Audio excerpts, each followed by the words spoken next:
Good morning everyone. आज हम civil engineering के एक टॉपिक सॉल्व पे बात करेंगे जिसका फुल फॉर्म होती है स्ट्रेंथ ऑफ मटेरियल।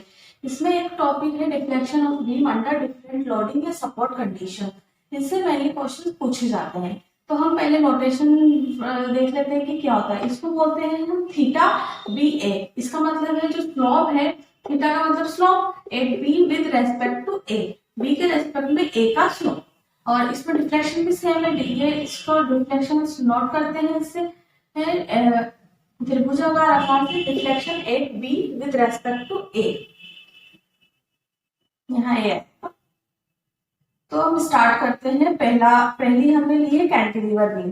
तो कैंटिलीवर बीम में क्या है, एक एंड में तो फिक्स्ड सपोर्ट है और एक पे मूवमेंट लग रहा है। तो हमें स्लोप निकालना है बी पे विद रेस्पेक्ट टू ए। तो क्या हो जाएगा हमारा एम एल अपॉन ई आई, इसका स्लोप हो जाएगा।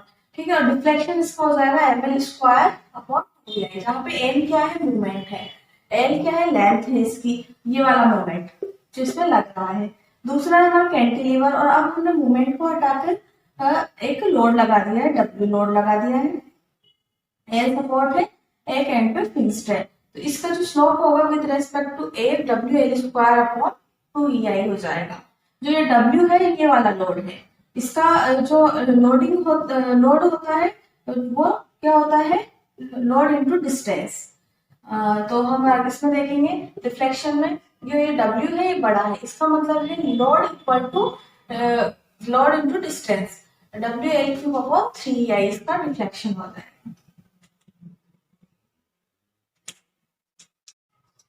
नेक्स्ट है हमारी कैंटिलीवर बीम विद यूडीएल। इसको कहते हैं यूनिफॉर्मली डिस्ट्रीब्यूटेड लोड। तो uniformly B with respect to A क्या हो जाएगा, W L cube upon 6i। और डिफ्लेक्शन क्या हो जाएगा इसका, W L four upon 8i। ये ध्यान रखना है कि ये डब्ल्यू है वो स्मॉल है। मोमेंट बराबर क्या होता है, लोड इंटू डिस्टेंस। अगर बड़ा वाला डब्ल्यू आएगा तो स्मॉल डब्ल्यू इंटू एल हो जाएगा। नेक्स्ट है हमारा ये UVL, uniformly distributed load, uniformly varying load. Sorry, UDL का यूनिफॉर्मली मतलब एक डायरेक्शन में डिस्ट्रीब्यूटेड है, यूवीएल का यूनिफॉर्म वेरिंग लोड मतलब वेरी करना है।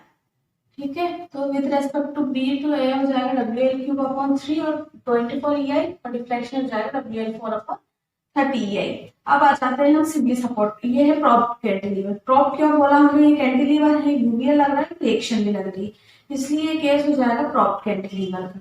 तो इसमें स्लोप भी 0 है, इसमें डिफ्लेक्शन पूछते हैं, बहुत इंपॉर्टेंट है, ये बहुत बार पूछा जाता है। तो डिफ्लेक्शन बी टू ए क्या हो जाएगा, 0 हो जाएगा, क्योंकि रिएक्शन रोक रही है इसको, तो डिफ्लेक्ट हो ही नहीं पाएगी ये बीम, तो उसके 0 हो जाएगा। और रिएक्शन के कारण रिएक्शन का भी आएगा आर, तो इससे हम आर फाइंड कर सकते हैं। मोस्टली आर फाइंड करने के लिए ही पूछा जाता है।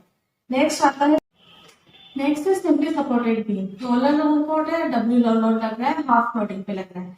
तो सी टू ए क्या हो जाएगा, डब्ल्यू एल स्क्वायर अपॉन 16 ई आई, और रिफ्लेक्शन हो जाएगा इसका डब्ल्यू एल क्यूब अपॉन 48 ई आई। वैसे यूडीएल के केस में क्या हो जाएगा, डब्ल्यू एल क्यूब अपॉन 24 ई आई, और रिफ्लेक्शन हो जाएगा 5 डब्ल्यू एल फोर अपॉन 384 ई आई। फिक्स्ड बीम दोनों साइड से अगर हमने फिक्स्ड कर दिया, लोड लगा रहे हैं, तो स्लोप तो हमारा 0 हो जाएगा, रिफ्लेक्ट नहीं होगी, फिक्स्ड है यहाँ से। रिफ्लेक्शन मैक्सिमम हो जाएगा डब्ल्यू एल क्यूब अपॉन 192 आई, या फिर 1 पॉइंट। तो maximum reflection 1/4 into maximum reflection of simply supported beam. तो 1/4 इंटू जब हम 1/48 ई आई, तो ऐसा वैसा, तो इनको करेंगे तो 192 आ जाएगा। इसी तरीके से यूडीएल के केस में भी स्लोप तो 0 हो जाएगा, और डिफ्लेक्शन हो जाएगा डब्ल्यू एल फोर अपॉन 348 या फिर 1/4 इंटू 5 अपॉन 384 ये। कैसे भी आप इसको लर्न कर सकते हैं। I hope you like it. Thank you everyone, have a nice day. आप लाइक से सब्सक्राइब करें अच्छी लगी हो तो, ताकि आने वाला नोटिफिकेशन आप तक पहुंच सके। Thank you.